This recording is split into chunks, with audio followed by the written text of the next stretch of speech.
الحمد لولیہ والصلاة والسلام علی نبیہ وآلہ وصحبہ وبارک وسلم۔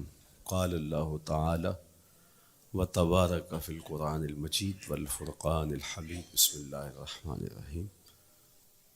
قل بفضل اللہ وبرحمتہ فبذلک فلیفرحوا۔ صدق اللہ مولانا العظیم وصدق رسولہ النبی الکریم الرؤوف الرحیم۔ اللہم نور قلوبنا بالقرآن وزین اخلاقنا بالقرآن وادخلنا الجنة بالقرآن ونجنا من النار بالقرآن۔ قال اللہ تعالی وتبارک فی شان حبیبہ مخبرا وآمرا ان اللہ وملائکتہ یصلون علی النبی یا ایہا الذین آمنوا صلوا علیہ وسلموا تسلیما۔ اللہم صلی علی سیدنا مولانا محمد معدن الجود والکرم صلاۃ و سلاما علیک یا سیدی یا رسول اللہ۔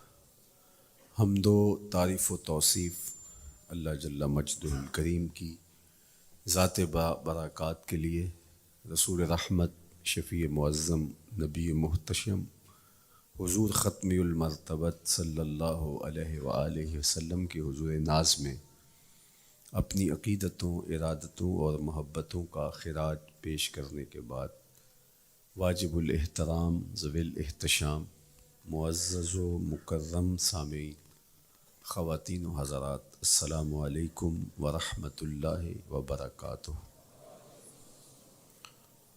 کتاب رحمت قرآن مجید میں اللہ جل شانہ نے ارشاد فرمایا، اے محبوب ارشاد کر دیجئے، فرما دیجئے،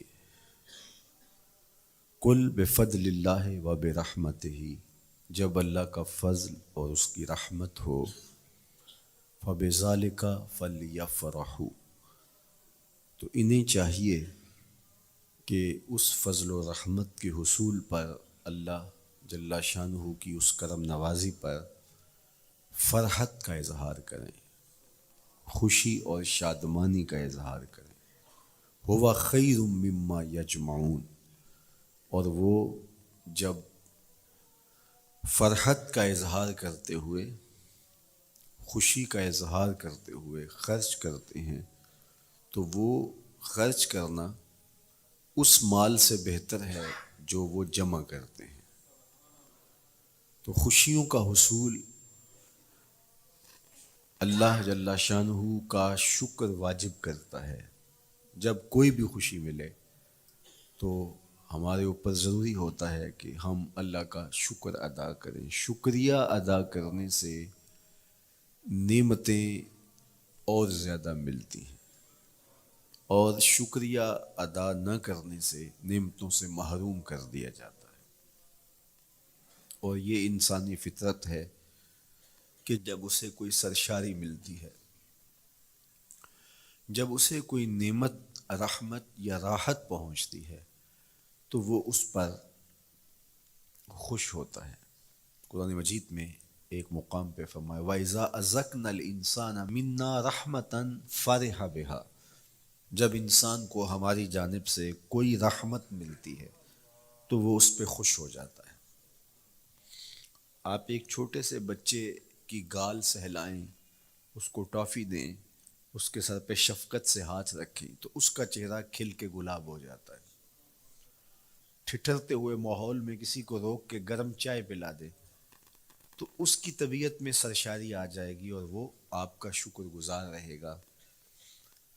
تو یہ انسانی فطرت ہے، اس میں مسلمان ہونا بھی ضروری نہیں ہے کہ کسی بھی شخص کو آپ کوئی شے عطا کرتے ہیں، اسے کوئی خوشی دے دیتے ہیں، تو وہ اس سے بہت زیادہ سرشار ہوتا ہے۔ رحمتم منا، جو لفظ قرآن نے بیان کی ہے وہ ہے رحمتم منا، یعنی ہماری جانب سے اسے کوئی رحمت ملے۔ رحمتن نکرہ ہے یہاں، کوئی رحمت ملے، عام سی رحمت ملے، فرح بہا، تو اس رحمت کے ملنے پر وہ خوش ہو جاتا ہے۔ آپ کی اگر توجہ ہو تو رحمت ملنے پہ وہ خوش ہو جاتا ہے، اور اگر رحمت للعالمین مل جائیں تو پھر اس کی خوشی کا عالم کیا ہو، پھر اس کی مسرت کی کیفیت کیا ہو۔ یہ بات ذہن میں رکھیے کہ حضور کی آمد پر مسرت کا اظہار کرنا، خوشی کا اظہار کرنا، اس میں تو کوئی اختلاف نہیں ہے، امت کا کوئی بھی طبقہ اس کا انکار نہیں کرتا کہ یہ خوشی کی بات نہیں ہے، خوشی کی بات ہے۔ ہر دور میں اور ہر علاقے کے اپنے اظہار کے سلیقے ہوتے ہیں اور طریقے ہوتے ہیں، اگر وہ شریعت کے مزاج سے متصادم نہ ہوں تو ان کو اختیار کرنے میں کوئی حرج نہیں ہے۔ پھر مرور زمانہ کے ساتھ بدلتے ہوئے تقاضے ہوتے ہیں۔ کسی زمانے میں تلواروں کے ساتھ، تیروں کے ساتھ لڑائی ہوتی تھی اور وہ جہاد اسلامی قرار پاتا تھا۔ آج کی لڑائی میزائلوں کے ساتھ اور ٹینکوں کے ساتھ ہے، اور یہ بھی جہاد اسلامی قرار پاتا ہے۔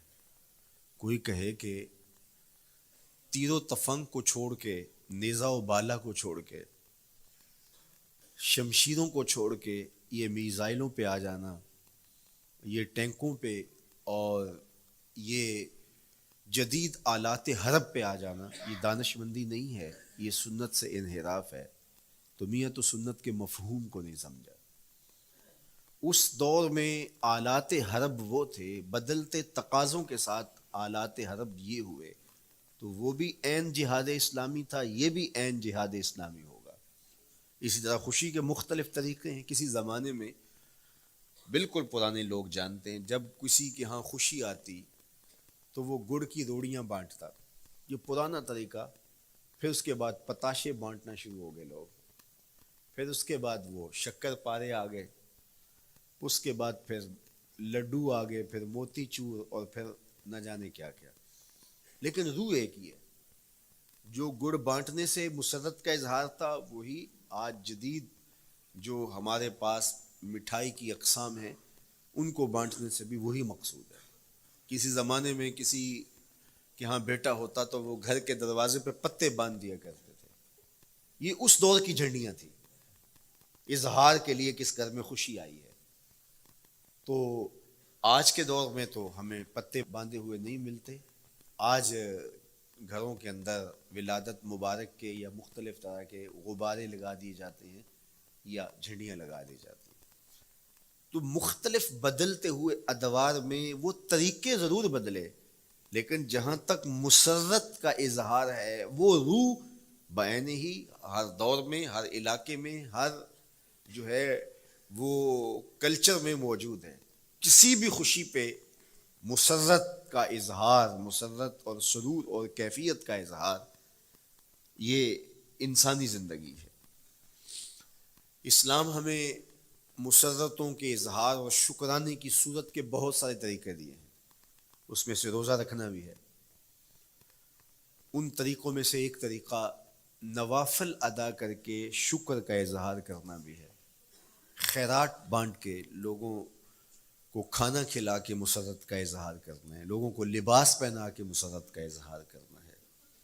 اور اسی طرح دعوت ہے، مختلف مواقع پہ مختلف چیزیں ہیں۔ پیر کے دن حضور علیہ السلام روزہ رکھتے تھے۔ پوچھا حضور آپ پیر کے دن روزہ کیوں رکھتے ہیں؟ قال فیہ ولدت، کہا اس دن میں پیدا ہوا تھا۔ تو اپنی ولادت کا حضور دن پیر روزہ رکھ کے اللہ کے شکرانے میں دن گزارتے تھے۔ گو حضور علیہ السلام کی زندگی کا ایک ایک لمحہ رب کے تشکر میں بسر ہوتا ہے، لیکن حضور نے اس کی وجہ بیان کر دی کہ میں اس دن کا روزہ خاص طور پہ اس لیے رکھتا ہوں، فیہ ولدت، اس دن میری ولادت ہوئی تھی۔ اللہ اکبر۔ تو حضور کی ولادت اللہ کی بہت بڑی نعمت، اور اس پر شکرانہ خود میرے حضور نے ادا کیا ہے۔ علماء نے لکھا ہے کہ حضور کی ولادت کی خوشی یہ اللہ کی رضا کا سبب اور ذریعہ ہے۔ آپ نے سنا علماء سے کہ دین کا سب سے بڑا دشمن جس کا نام لے کے مذمت کی گئی وہ ابو لہب ہے. پورے قرآن میں کسی اور کافر کا ابو جہل کا نام بھی نہیں، عتبہ عتیبہ اور امیہ کا نام بھی نہیں ہے. لیکن نام لے کر کے مذمت اگر کسی شخص کی گئی وہ تو ابو لہب کی گئی. حضور علیہ الصلوۃ والسلام جب کوہ صفا پہ جلوہ فراز ہوئے، وَأَنذِرْ عَشِيرَتَكَ الْأَقْرَبِينَ، حکم ہوا پہلے قریبی لوگوں کو آپ اللہ کا ڈر سنائیں. تو حضور علیہ السلام نے قریبی لوگوں میں محنت کی، تو قریش کو، صنادید قریش کو، بنو ہاشم کو بلایا اور بلا کہ حضور نے ایک بات کہی کوہ صفا پہ کہ اگر میں تمہیں کہوں اس پہاڑ کی دوسری جانب سے ایک لشکر آ رہا ہے جو تمہیں کچل دے گا تو کیا میری بات مان لو گے؟ تو انہوں نے کہا اگر نظر نہ بھی آیا تو ہم کہیں گے ہم اندھے ہیں، آپ سچے ہو. ہماری نظروں کو پھیر لگ رہا ہے، آپ جھوٹ نہیں بول سکتے. ہم نے 40 سال آپ کے شب و روز دیکھے ہیں، تو کیسے ہم یہ گمان کر لیں؟ تو حضور نے فرمایا اگر میری ذات پہ اتنا یقین ہے تو مان لو اللہ ایک ہے. تو ابو لہب سب سے پہلے بولا تبا لک ھنالک سائر الیوم الہذا جمعتنا معاذ اللہ، کہ آپ کا معاذ اللہ ہاتھ ٹوٹ جائے، آپ نے اس لیے ہمیں جمع کیا تھا. تو اللہ تعالیٰ جل شانہ نے اس کا جواب دیتے ہوئے ارشاد فرمایا تبت یدا ابی لہب وتب، ظالم تیرے دونوں ٹوٹ جائیں، ظالم تیرے دونوں ٹوٹ جائیں. تو ابو لہب کا نام لے کے مذمت کی گئی. لیکن یہ بدترین کافر جب حضور کی ولادت ہوتی ہے تو اس کی لونڈی سویبہ اس کو جا کے خبر دیتی ہے کہ تیرے مرحوم بھائی کے گھر بیٹا پیدا ہوا ہے. تو یہ بہت خوش ہو گیا، اس لیے نہیں کہ نبی تشریف لائے ہیں، اس لیے کہ میرے مرحوم بھائی کے گھر میں چراغاں ہوا. تو بھتیجا ہونے کے ناطے اس کو ایک سرشاری اور خوشی ہوئی، اور لونڈی کے خبر دینے پر اس نے اشارے سے اس کو کہا جا تو آزاد ہے. اللہ اکبر. یہاں سے یہ بھی سمجھیں کہ حضور نے صحن کائنات میں قدم رکھا، غلاموں کو آزادی ملنے لگی، غلامی کی زنجیریں ٹوٹنے لگی. تو صحابہ کو کہا جا تو آزاد ہے. خیر ابو لہب کی ساری زندگی آپ کو پتہ ہے، لیکن جب مر گیا تو حضرت عباس رضی اللہ تعالیٰ عنہ کو خواب میں ملا. انہوں نے کہا سنا کیسی بیت رہی ہے؟ اس نے کہا سخت مشکل میں ہوں، ڈاڑھی تکلیف ہے، حضور کی مخالفت بڑی مہنگی پڑی. لیکن اتنا ہے کہ جب پیر کا دن آتا ہے، جس انگلی سے اشارہ کر کے لونڈی کو آزاد کیا تھا اس سے ٹھنڈا اور میٹھا مشروب بھی ملتا ہے اور عذاب میں بھی کچھ کمی ہوتی ہے. شارع مسلم امام نووی کے استاد امام ابو شامہ، جو بہت بڑا نام ہے حدیث میں، وہ فرماتے ہیں جب ایک کافر کو حضور کو نبی سمجھ کے نہیں بھتیجا سمجھ کے خوشی کرنے کا بھی صلہ ملتا ہے، تو ایک مومن جو حضور کا غلام ہے اور حضور کو امام اور مقتدا اور نبی رسول اور محبوب سمجھ کے خوشیاں کرتا ہے، اس کو اللہ کتنا کچھ عطا کرے گا. دوستاں را کجا کنی محروم، تو کے بعد دشمنا نظر داری. جب تو دشمنوں کو اتنا دیتا ہے تو دوستوں کو کتنا عطا کرے گا. تو حضور کی آمد پر مسرت کا اظہار، بشاشت کا اظہار، یہ اہل ایمان کا طریقہ رہا ہے. ہاں جو اس کا انداز ہے، کسی کو نوافل میں زیادہ سرور ملتا ہے وہ نوافل کثرت سے پڑھ لے، کسی کو زیادہ سرور روزے میں آتا ہے تو وہ روزے رکھ کر کے اس شکرانے کو ادا کرے، کوئی ذکر کی مجلس سجا لے. مختلف طریقے موجود ہیں. حضور علیہ السلام تشریف لائے، صحابہ بیٹھے ہوئے تھے، صحیح مسلم میں روایت ہے، سنن نسائی میں ہے اور بھی کتب حدیث میں. محفل بپا تھی تو حضور نے آ کہا ما اجلسکم، کیوں بیٹھے ہوئے ہو؟ تو جو انہوں نے جواب دیا وہ سنیے. جلسنا نذکر اللہ ونحمدہ علی ما ہدانا لدینہ ومن علینا بکا. حضور ہمارے بیٹھنے کا مقصود یہ ہے کہ ہم اللہ کا شکر ادا کر رہے ہیں اس بات پر کہ اس نے ہمیں ہدایت دین عطا کی، ومن علینا بکا، اور آپ کی صورت میں ہمارے اوپر احسان کیا، ہمیں آپ عطا ہوئے، اس پر اللہ کا شکر ادا کرنے کی مجلس سجائے بیٹھے. اب بات تو سادہ سی تھی، لیکن میرے حضور نے ان سے کہا کیا تم اس بات پہ قسم دے سکتے ہو کہ اسی لیے بیٹھے ہو؟ تو انہوں نے کہا جی ہم قسم دیتے ہیں ہم اسی لیے بیٹھے. فرمایا اٹھاؤ قسم. تو صحابہ نے باقاعدہ قسم دی, ہم قسم اٹھاتے ہیں, ہمارے بیٹھنے کا مقصد یہ ہے کہ اللہ کا شکر ادا کر رہے ہیں اور آپ کی صورت میں جو انعام خداوندی ملا ہے اس پر اللہ تعالیٰ کا شکریہ ادا کر رہے ہیں. حضور نے باقاعدہ ان سے قسم لی اور انہوں نے باقاعدہ قسم دی. اب صحابہ کو حیرت تو تھی کہ یہ موقع قسم کا تو نہیں تھا, لیکن حضور نے قسم لی ہے, کیوں؟ حیرت تو استجاب کی کیفیت تھی. حضور علیہ السلام نے فرمایا صحابہ میں تم سے جو ابھی قسم لی ہے یہ کسی تہمت کی بنیاد پر نہیں لی, یعنی تمہارے قول کی صداقت میں مجھے کوئی شک نہیں تھا کہ میں نے قسم سے تصدیق کی ہو, بلکہ اس کا سبب اور تھا. بعض اوقات قسم اس لیے کی جاتی ہے کہ کسی متردد ذہن کو مطمئن کرنا ہوتا ہے, اور بعض اوقات قسم واقعہ کی اہمیت کو بڑھانے کے لیے کی جاتی ہے. کوئی بندہ کہہ رہا ہے کہ جناب فلاں صاحب آ رہے ہیں ہمارے گھر میں, مہمان آ رہے ہیں, تو گھر کے اچھا کہتا ہاں قسم اللہ کی, تو اس کا یہ مطلب نہیں کہ اس کے شک ہوتا ہے, اس کی خوشی اور اس کی مسرت کے اظہار کو بڑھانے کے لیے وہ کہتا ہے کہ ہمارے گھر کے اندر آج فلاں آ رہا ہے, تو وہ کہتا اچھا کہتا ہاں ہاں قسم اللہ کی وہ آ رہا ہے. تو یہ متردد کا شک دور کرنے کے لیے قسم نہیں ہے, یہ بلکہ اس کی خوشی اور سرشاری کو پختہ کرنے کے لیے ہے. تو عربوں میں قسم مختلف وجہ سے کی جاتی تھی. تو حضور نے فرمایا یہ جو میں نے تم سے قسم لی ہے یہ کسی تہمت کی بنیاد پہ نہیں لی, بلکہ اس قسم کا سبب کیا ہے سنو. پھر حضور نے خود بتایا, فرمایا تم یہاں بیٹھے تھے, میں حجرے میں بیٹھا تھا, اتانی جبریل علیہ السلام, میرے پاس جبریل امین حاضر خدمت ہوئے, فاخبرنی ان اللہ یباہی بکم الملائکہ, تو مجھے انہوں نے خبر دی ہے, محبوب ذرا باہر تو نکل کے دیکھو, صحابہ تمہارے اس عمل پر اللہ فرشتوں میں ناز کر رہا ہے, اللہ فرشتوں میں فخر کر رہا ہے کہ دیکھو میں نے ان کو نعمت دی, کتنے قدردان نکلے, اس نعمت کا شکرانہ ادا کر رہے ہیں.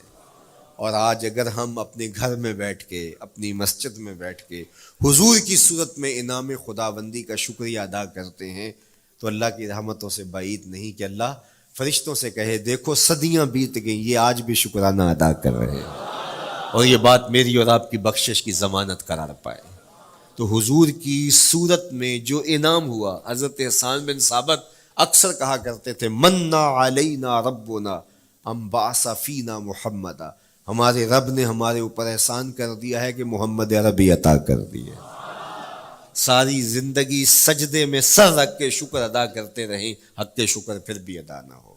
میں تو کہا کرتا ہوں ہمارے بدن پہ اتنے بال نہیں ہیں جتنے رسول اللہ کے احسانات ہیں. ہمارا بال بال قرض رسالت میں جکڑا ہوا ہے, ساری زندگی ان کے گیت گائیں. میں ایک رات کے میلاد کا صرف قائل نہیں ہوں کہ ایک رات میلاد کر لو اور پورا سال چھٹی, ساری زندگی حضور کا نام جپو, ساری زندگی حضور پہ درود پڑھو, لمحہ لمحہ حضور کے ذکر کا چراغاں کرو. صرف اپنے گھروں میں, اپنی چہار دیواریوں میں اور اپنے بازاروں میں جھنڈیاں ہی نہ لگاؤ, بلکہ دل کے ایک ایک فرد پہ نام محمد کی جھنڈی لگاؤ. صرف منڈیروں پہ چراغاں ہی نہ کرو, بلکہ دل کی اندھیر گلیوں میں بھی حضور کے نام کا چراغاں کرو, اندر بھی روشنی ہو باہر بھی روشنی ہو. حضور پہ درود پڑھو, حضور کا ذکر کرو, اپنے بچوں کو بٹھا کر کے حضور کے قصیدے سناؤ, حضور کی شانیں سناؤ, حضور کی سیرت بتاؤ انہیں. اپنے گھر کے ماحول کے اندر, اپنی مسجد میں, اپنی گلی میں, اپنے دوستوں میں حضور کا ذکر کرو. دوستوں آپس میں بیٹھو تو کہو یار اللہ کا کتنا کرم ہو گیا کہ اللہ نے ہمیں حضور عطا کر دیا. دوستوں میں بیٹھے جب یوں بات کرو گے تو اللہ کی رحمتیں کس قدر تمہارے اوپر برسیں گی. اپنی عقیدتوں کا اظہار کرو, وہاں کمیت نہیں دیکھی جاتی, وہاں کیفیت دیکھی جاتی ہے, وہاں مقدار نہیں دیکھی جاتی, وہاں معیار دیکھا جاتا ہے. وہ چہرہ اور چہرے کا تل نہیں دیکھتے, وہ بندے کا دل دیکھتے ہیں. وہ دیکھتے ہیں کون کس خلوص کے ساتھ محبت لے کر کے آیا ہے. شاہ ولی اللہ محدث دہلوی بہت بڑا نام ہے, تمام مکاتیب فکر کے نزدیک معتبر نام ہے. شاہ ولی اللہ محدث دہلوی فرماتے ہیں میرے والد شاہ عبد الرحیم محدث دہلوی ہر سال حضور کا میلاد کرتے تھے, اور اپنی استطاعت کے مطابق لوگوں میں, آنے والوں میں کچھ کھانا بھی تقسیم کرتے. ایک سال حالات اتنے پتلے تھے کہ ان کو میسر نہ تھا کہ لوگوں کو بھرپور کھانا کھلا سکیں, لیکن کہا چلو ناغہ نہ ہو, ایک تسلسل ہے جاری رہے, تو انہوں نے چنے بانٹ دیے بعد میں. لیکن دل میں تشویش تھی کہ اس مرتبہ من کی منشا پوری نہیں ہوئی. تو اسی حالت میں سو گئے. سوئے تو مقدر جاگا, حضور کا دیدار نصیب ہوا. اور جس نے حضور کو خواب میں دیکھا اس نے حضور کو ہی دیکھا. من رآنی فی المنام فقد رآنی, فرمایا جس نے مجھے خواب میں دیکھا اس نے مجھے ہی دیکھا. فإن الشیطان لا یتمثل بی, شیطان میری مثل ہو ہی نہیں سکتا. خواب میں آ کر بھی حضور کی مثل ہونے کا دعویٰ نہیں کر سکتا. جس نے مجھے دیکھا اس نے مجھے ہی دیکھا. اور دوسری بات, حضور جس کے خواب میں آئے قصد, ارادے اور مرضی سے آئے. تیسری بات, حضور علیہ الصلوۃ والسلام نے خواب میں کسی کو کچھ عطا کیا تو وہ حقیقت میں عطا کیا. ویسے میں خواب میں کسی سے کچھ لیتا ہوں, آپ خواب میں کسی سے کچھ لیتے ہیں یا کسی کو کچھ دیتے ہیں تو وہ محض خواب ہوتا ہے. آپ نے کسی سے قرض لینا ہو تو وہ خواب میں آ کے ادا کر دے تو صبح اٹھ کے کھاتے سے نام کاٹ دیں گے؟ آپ کہیں گے خواب میں ادا کیا. بھوک میں تڑپتے سو گئے, رات عالی نسب ہوٹل سے کھانا کھاتے رہے, صبح بھوک محسوس کریں گے یا نہیں؟ خواب میں کھایا ہے نا. وہ کیا کسی نے کہا 100 بار میرے ہاتھوں میں تیرا دامن آیا, جب آنکھ کھلی تو اپنا ہی گرے باں تھا. کچھ نہیں ہوتا, خواب محض خواب ہوتا ہے. لیکن اگر حضور کسی کو خواب میں کچھ عطا کرے, امام بوصیری سے پوچھو, رات چادر ملتی ہے, صبح اٹھتے ہیں کندھوں پہ موجود ہوتی ہے. حضور عطا کرتے ہیں تو حقیقت میں عطا کرتے ہیں. امام سخاوی نے القول البدیع میں لکھا ہے, ایک شخص حضور کے روضے پہ کھڑا ہے اور کیا کہتا ہے, آنا ضیفوں کا, میں آپ کا مہمان ہوں اور آپ کے ہوتے ہوئے کسی اور در پہ تو نہیں جانا. آقا جی میں تیرا ہو کے خیر منگاں در در دا, مریل کتا کیوں اخواواں ایڈے بختاں وردا. جب میں تیری چوکھٹ پہ ہوں تو کسی اور سے کیوں مانگوں. اور میرے امام بولے, کون دیتا ہے دینے کو منہ چاہیے, دینے والا ہے سچا ہمارا. کوئی جھولی میں چند ٹکڑے ڈال بھی دے تو ساری زندگی جتلائے گا. اللہ اکبر. عارف عبد المتین نے تو قلم توڑ دیا نا. اور جتنے بھی سہارے ہیں سبک کرتے ہیں, عزت نفس بڑھاتا ہے سہارا تیرا. ہر آسرا کمزور کرتا ہے لیکن نبی کا آسرا سر بلند کرتا ہے. کسی چودھری کا, خان وڈیرے کا مانگت سر اٹھا کے چل سکتے کہ میں فلاں کا مانگت ہوتا ہوں اور جس کو خیرات مدینے کی گلی سے ملی ہو. اسی لیے میرے امام نے مشورہ دیا, ٹھوکریں کھاتے پھرو گے ان کے در پہ پڑ رہو. قافلہ تو اے رضا اول گیا آخر گیا. وہ کھڑا ہی حضور کے روضے پہ اور کیا کہتا ہے, آنا ضیفوں کا, میں آپ کا مہمان ہوں اور آپ کے ہوتے کسی اور در پہ جاؤں. اللہ اکبر. یہ کہتے کہتے آنکھ لگ گئی. حضور خواب میں تشریف لائے, دائیں ہاتھ میں روٹی تھی, عطا کرتے ہوئے میں خود لے لے. کہتا میں نے خواب میں کھانا شروع کر دی, ابھی آدھی روٹی کھائی تھی, پوری روٹی نہیں کھائی تھی, آدھی روٹی کھائی تھی کہ میری آنکھ کھل گئی. جب آنکھ کھلی تو دوسرا آدھا ٹکڑا میرے ہاتھ میں موجود تھا. وہ دیتے ہیں تو حقیقت میں دیتے ہیں. تو شاہ ولی اللہ محدث دہلوی فرماتے ہیں کہ میرے والد شاہ عبد الرحیم محدث دہلوی نے خواب میں حضور کو دیکھا, اور چونکہ دن یہ عمل گزرا تھا اور کہ مہمانوں کو خاطر خواہ تواضع نہیں کر سکا تھا, تو حضور کے سامنے انواع اقسام کی چیزیں پڑی ہیں, ان میں میرے والے چنے بھی موجود ہیں اور ان کے ساتھ شفقت فرما رہے ہیں. تو یہاں معیار دیکھا جاتا ہے, مقدار نہیں دیکھی جاتی. یہاں کمیت نہیں دیکھی جاتی, کیفیت دیکھی جاتی ہے. یہاں چہرے اور چہرے کا تل نہیں دیکھا جاتا, یہاں آنے والے کا دل دیکھا جاتا. یار چہرہ تو چمکدار تھا, اسی لیے ابو لہب کہتے ہیں نا, شعلے کی طرح چمکتا ہوا, لیکن جہنم کا ایندھن بنا. اور کالے رنگ والا, ہونٹ موٹے ہیں, لیکن کعبے کی چھت میں کھڑا اذان دے رہا ہے.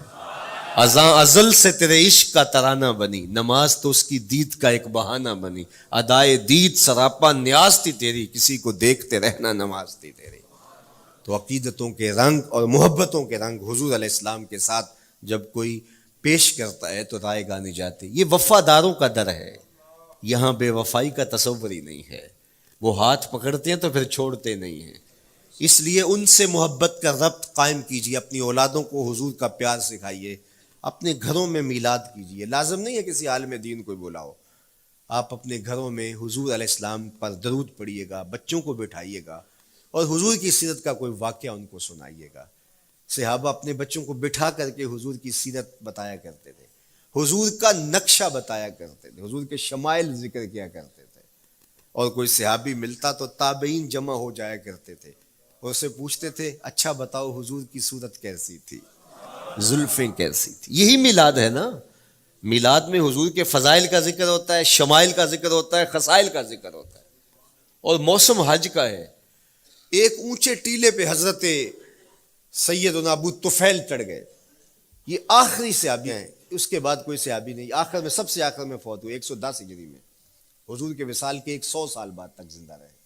اونچے ٹیلے پہ چڑھ گئے اور لوگوں کو کہا لوگوں آؤ، اس وقت روئے زمین پہ میرے علاوہ کوئی نہیں جس نے حضور کو دیکھا ہے. بس انہی آنکھوں نے حضور کو دیکھا ہے. کیا ناز ہے. میرے ایک استاد ہوتے تھے سر محمد علی حاشر، اللہ ان کی قبر پہ رحمت نازل کرے. تو وہ بڑے بڑے مشاہیر اہل سخن سے ملے تھے تو وہ بات کرتے تھے. میں مولانا ظفر علی خان کا مصاحب رہا ہوں، میں نے اقبال کو دیکھا ہے. داغ دہلوی نے اپنے شاگردوں سے کہا تھا آنے والی صدیاں تم پہ ناز کریں گی اے لوگو، تم نے داغ کو دیکھا، تم نے داغ سے باتیں کی ہیں. یار جس نے داغ دہلوی کو دیکھا ہے وہ تو ناز کریں، جس نے اقبال کو دیکھا ہے وہ تو فخر کریں، جو مشاہیر اہل سخن کے پاس بیٹھتا رہا ہے وہ تو فخر کریں، اور جس کی آنکھوں نے جمال محمد عربی دیکھا ہے وہ اپنے مقدر پہ ناز کیوں نہ کریں. تو کہا لوگوں آؤ، اس وقت روئے زمین پہ میرے علاوہ کوئی نہیں جس نے حضور کو دیکھا ہو، آؤ مجھ سے حضور کی باتیں سنو. لوگ جمع ہو گئے اور کہا صف لنا رسول اللہ، تم نے حضور کو دیکھا ہے تو بتاؤ حضور کیسے تھے. تو حضرت ابو طفیل نے 3 لفظوں میں میرے حضور کا حلیہ بیان کیا، یاد کر لو. حضرت ابو طفیل نے کہا کان رسول اللہ صلی اللہ علیہ وسلم ابیض ملیحا مقصدا. ایک تو چٹے رنگ کے تھے، ایک تو حضور کا رنگ گورا تھا. دوسری بات ملیحن، حضور کا حسن نمکین تھا. اور تیسرا مقصدا، حضور متوازن تھے، نہ قد لمبا نہ قد پست، سوا صدر والبطن، سینہ اور پیٹ برابر. لیسا بالطویل الممغط ولا بالکثیر المتردد، نہ پست کے عجیب دکھائی دیں نہ اتنے لمبے کے عجیب لگیں بلکہ درمیانہ قد. لیکن اذا جامع القوم غامرہم، سن لو حضور کا قد تو درمیانہ تھا لیکن جب لوگوں کے درمیان چلتے حضور کے کندھے لوگوں کے سروں سے اونچے دکھائی دیتے. یہ اللہ نے شان دی اپنے محبوب کو. مکھ چند بدر شاہ شانی، متھے چمک دی لاٹ، کالی زلف تے اکھ مستانی.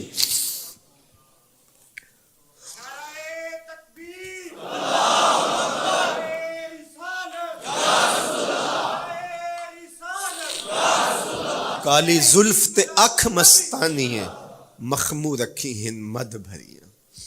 میں آپ کو مدینے کی گلی میں لے جانا چاہتا تھا کہ حضور علیہ السلام کی جب آمد ہوئی تو اہل مدینہ نے کس طرح جلوس نکالا، وہ عقیدتوں کے کیا رنگ تھے. لیکن وقت سمٹ گیا. لیکن اتنا سن لو کہ جب حضور تشریف لائے تو جنوبی سمت سے حضور آئے تھے. جب انہوں نے دیکھا نا تو اچانک ودا کے پہاڑوں کی اوٹ سے حضور دکھائی دیے. تو سیاہ پہاڑ ہیں تو ان سے جب حضور کا چمکتا ہوا چہرہ دکھا نا تو بے ساختہ انہوں نے کہا طلع البدر علینا، وہ دیکھو چاند چڑھ گیا ہے. طلع البدر علینا، وہ دیکھو چاند چڑھ گیا. یہ شاعری خود بخود ہوتی ہے، خود بخود ترتیب. ایک ہوتی ہے آورد، ایک ہوتی ہے آمد. یہ آمد ہے. طلع البدر، وہ دیکھو چاند چڑھ گیا. من ثنیات الوداع وجب الشکر علینا. مورخ اسلام حفیظ جالندری نقشہ کھینچتے جنوبی سمت سے اٹھا ایک نوری غبار آخر. جنوبی سمت سے اٹھا ایک نوری غبار آخر، سواد شہر میں داخل ہوا ناکا سوار آخر. زباں پر اشرق البدر علینا کی صدائیں تھیں، دلوں میں ما دعا للہ دائی کی دعائیں تھیں. نبوت کی سواری جس طرف سے ہو کے جاتی تھی، درود و نعت کے نغمات کی آواز آتی تھی. کہیں معصوم ننھی بچیاں تھیں دف بجاتی تھی، رسول پاک کی جانب اشارے کر کے گاتی تھی اور کہتی کیا تھی، ہم ہیں بچیاں نجار کے عالی گھرانے کی، خوشی ہے آمنہ کے لال کے تشریف لانے.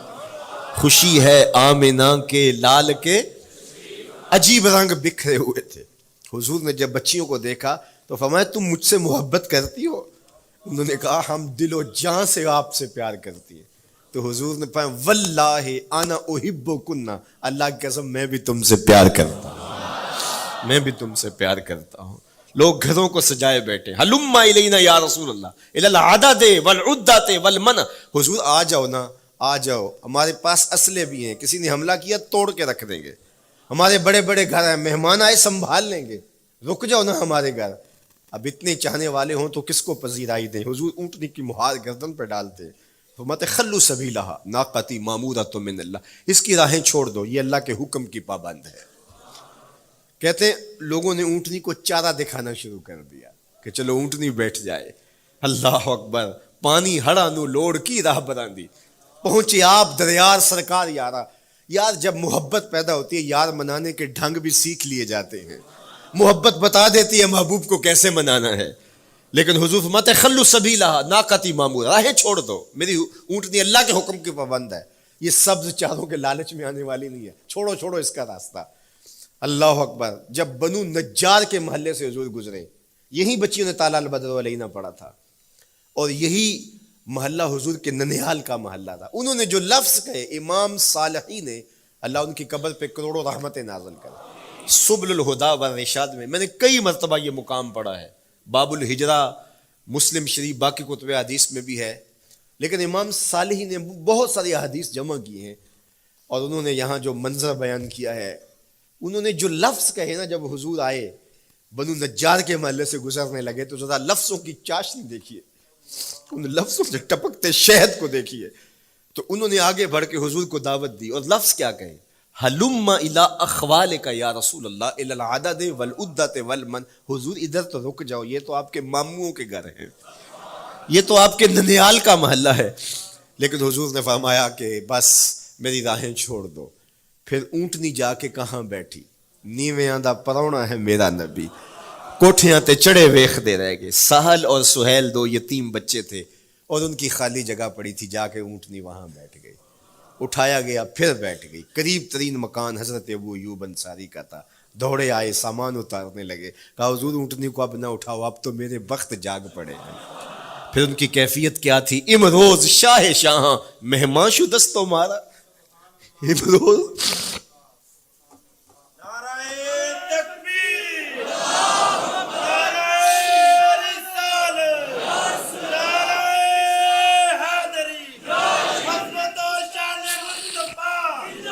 امروز شاہ شاہاں مہمان شدست مارا، جبریل با ملائک درباں شدست مارا.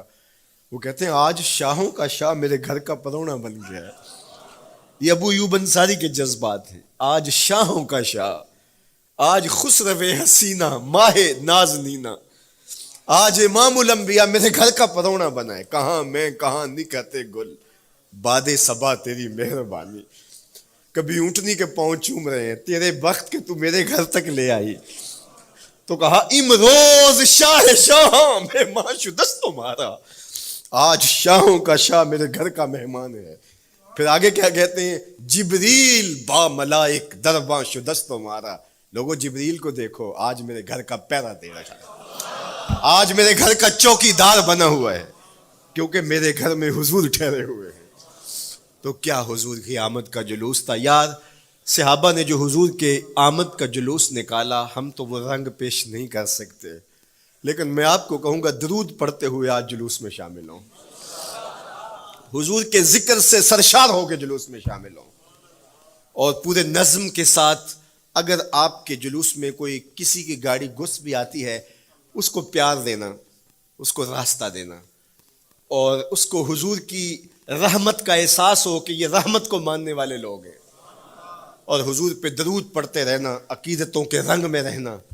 امید ہے کہ جس طرح حضور نے ان بچیوں سے کہا جو حضور کے جلوس میں شامل تھیں کہ کیا تم مجھ سے محبت کرتی ہو، تو انہوں نے کہا جی جی، ہم اسی لیے تو آپ کے قصیدے پڑھ رہی ہیں. تو حضور نے فرمایا واللہ میں بھی آپ سے محبت کرتا ہوں. تو ہو سکتا ہے حضور ہمیں فرمائیں میرے میلاد کے جلوس میں آنے والوں میں بھی تم سے محبت کرتا ہوں. اللہ آپ کو سلامت رکھے. وآخر دعوانا ان الحمد